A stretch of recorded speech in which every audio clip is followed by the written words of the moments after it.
Consumer law teaches you is that if you got bad credit, you can get paid. You can get paid. That's when you know a motherfucker ain't lying. A debt collector cannot put any collection report on your consumer report without getting in contact with you. You don't know the things that you don't know. I am here today, guys, with a good friend of mine. Met this gentleman in the inner circle. He is amazing. My guy, Durain. I come from a spot where, I didn't care about credit for a long time. Give a man a fish, he eats for the day. Teach a man how to fish, he eats for the rest of his life. Yeah. The best thing you could possibly do, which I always say, you want to invest in yourself, get to that next level. I'm actually invested in Durain's mentorship. That's how, we linked up here. So I'm the host, letting y'all know that I invested in this program. So I definitely recommend y'all invest in this program. So let's go on to the next thing. I want to talk about your actual process of removal, because I talk about mine a lot with my clients and people, the listeners, as far as like the affidavit of truth, as far as their letters, as far as making sure you bypass the Oscar system with highlights and stuff like that. But can we talk about your method? Because it's multiple ways to skin a cat. Yeah, so with me, I don't recommend going to the CRAs first. They're last. Okay. I recommend going directly to the person, and that person means corporation. Yeah. We're going straight to the corporation who is reporting the stuff. So if Capital One is saying that you have a charge off, what's up, Capital One? You're reporting that I got a charge off. What's going on? Then I'm gonna hit you with straight laws, straight facts. We're not making stuff up here. Straight laws, straight facts. We know that a charge off is not supposed to be on there because IRS says a charge off is gross or ordinary income. Income is not reported on the consumer report. Where did this charge off come from? But not only that, you're talking about a account that came from quote unquote missed payments.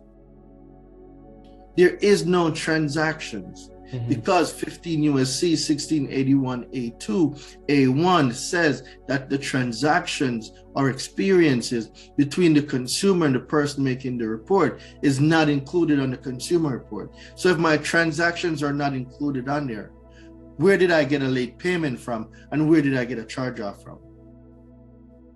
If it's not included on the consumer report. And these are the language that they use their own language.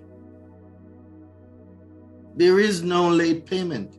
There cannot be a late payment if my transactions are not included on my consumer report. Where does it come from? Where does the utilization come from? If my experience also between me and the creditor, that line of credit is also not included in the consumer report. Those are factors in your FICO score, not your consumer report. Those are not factors in your consumer report. Those are factors for your credit score. The consumer report generates a credit score. So if I can control the utilization and the payment history, am I not able to build whatever score I want? Most definitely. Most definitely.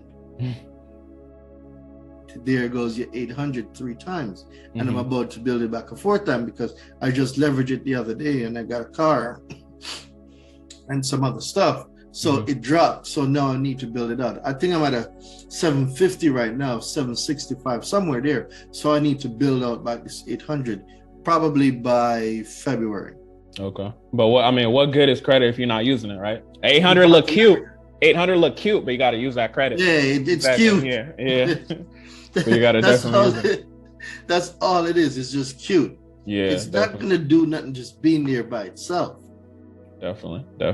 Okay, let's say somebody they sent out their first demand, because demand versus dispute, we're demanding something. So let's say they sent out their first demand to, I think you said Capital One in your example. Let's say they send it to Capital One, they're trying to get the item removed and Capital One is not budging at this point. What are we going to do? They're also asking for removals. We only want deletions. Okay. Remove it, they can put it back. Yeah. But let's get it deleted from the consumer file so it never comes back. Language, yeah. Language is key. Yeah. So what if they don't get it on the first round? So what would you recommend? Probably not going to happen. So y'all need to comprehend. Not because you send out a great letter, it means you're going to get it on the first round. No. It's going to take you a few rounds because they're going to test you. Sometimes they don't even know what you're talking about because they don't study the laws the way we do. Remember, we're talking about sometimes normal people, not the e-Oscar system. Normal people sometimes look at these. They don't know what you're talking about. Yeah, that's what I'm saying. Never seen it before. What is this guy talking about? About no, late payment is illegal. What do you mean? No. You know what I'm saying? Yeah. They've seen this for the first time. And just like people who think Dorian's crazy talking about there is no late payment, there is no late payment. So they're under the same mindset. It's through now information and education that now they become enlightened. And if they're smart enough to look it up, they'll see that, oh, they're onto something. Yeah. They're onto something. So now you spoke about getting to the bag. Here's how we're going to get to the bag. We're going to send them a notice, a constructive notice or a dispute, whatever y'all want to call it, letting them know that the information is inaccurate and incomplete, right? After that, they're going to say, oh, we checked our records and all values are correct, or the account is accurate. Really? Okay. I'm going to give you an opportunity to cure, right? So this, and this is incorrect or inaccurate based on this law, and this law. I'm giving you an opportunity to cure. You have 10 days, right? Give you the 10 days. I'm showing you the law. I'm giving you all the reference for you to check. I'm not just saying, the stuff is inaccurate without no form of way for you to check it. Even though the burden of proof is not on me, it's on you. But because I want my results quick, I'll help you out. Let's pause there. In your process, are we using willful non-compliance? Or are we using 1681 and 1681? That's where we're going. Okay. But before we go there, we have to set them up because this is just not checkers, right? Yeah. So we gave them the notice that the stuff is incorrect, right? Inaccurate. We gave them an opportunity to cure. They came back and talking about, oh, it's correct, all of this. No, it's not, guy. And then guess what? 15 USC 1681 S2 speaks about the responsibilities of furnishers of information to consumer reporting agencies, right? So the law clearly says under there, furnishers of information to consumer reporting agencies are prohibited. What does prohibited mean? You're not allowed to. You're not allowed to. They are prohibited to report information that they know or believe to be inaccurate.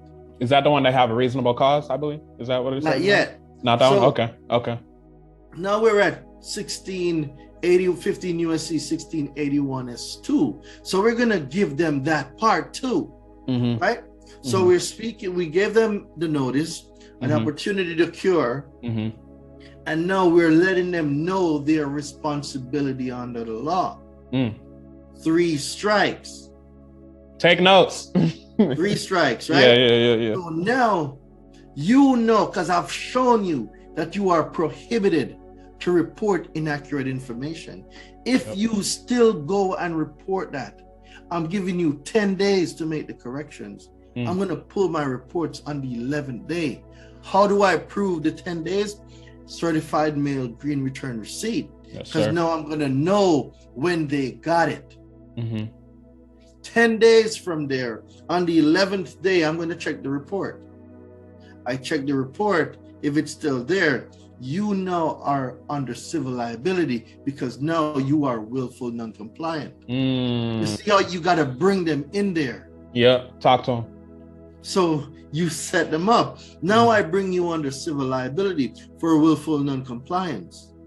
And then we're going to get paid because now I'm going to go apply for some shit. Knowing I'm going to get denied because now I am damaged as a result of the failure. The language is clear. Actual damages as a result of the failure to comply with any provisions under this section. You just use the whole law from accuracy, opportunity to cure, responsibilities as a furnisher, and now I brought you into civil liability. Run me my coins or run me my deletions. Because if you don't, I just made a whole case where now I can go get paid. So people rush the process, bro. They rush the process and they overlook the steps. This is chess, not checkers. You have to set them up, put them on notice, opportunity to cure, tell them their responsibility. And if they don't comply, now we're in civil liability and you're going to run me my coins. I love what you said about the fact that people be rushing, because a lot of times when I'm talking to my listeners about the law, I let them know that understanding the consumer laws and practicing the consumer laws is more about the person you have to be versus what you're actually doing. Because a lot of people are like, oh, I sent, one round, I should have my deletion already. But it's like, it takes multiple rounds and things of that nature. Can you talk about, I know you're in the Army and I know the Army deals with discipline. Can you talk about the person you had to be, if that was in relation to maybe your patience and discipline with understanding and practicing consumer law? So it didn't really come from the military side. It came from when I comprehended their language. Got it. The barrier was their language. Got it. If you don't comprehend their language, you don't know how to use it. Yeah. It's made for them. It's their guidelines. It's their laws. It's not ours. It's there to protect us, to keep them in check. Yeah. But if you don't comprehend their language, how are you going to hold them accountable? Exactly. That is why I go after the corporations first and I leave the CRAs for last, because the same person who's reporting it can delete it. So why am I going to fight with these consumer reporting agencies who are very difficult? Yeah. No. Especially knowing what I know under 15 USC 1681 S2. They are prohibited. Yeah. If they know or if they have reason to believe. And I'm going to make you believe that shit. Exactly. Yeah. So now you know, and the law prohibits you from doing it. Yeah. So if you go report, you're not only violating me under the civil liability section, but you just violated the section that speaks on what you're supposed to do. So I'm coming in for the bag. Yes, sir. Okay. It's all about the steps. It's all about the steps. Set them up. Don't rush the process. Set them up. Set them up. Definitely. And when they see you start setting them up, when they start seeing the green return receipts, the certified mail, you think they're not going to start taking notice? Yeah. Oh, this one is on to something. Yeah. Let's just get the deletion and get rid of them. Yeah. This one is on to something. They peep game. They're not stupid. Yeah. 4 letters, certified mail, notarized. Come on. Affidavits? No. They are gearing up for something. Definitely. Okay, let's say we did all that, right? So we talked about the process. We're not going to rush it. We're going to take it one step at a time. Let's say we did all that, but Capital One, Bank of America, or whatever, they're still playing games with us. That's great. What's the next step to you? Apply for some shit because I know I'm going to get denied. And then we bring them back to civil liability because I got damaged, actual damages as a result of the failure. So do me a favor. Pull up right now, right? 15 USC 1681N. 1681 and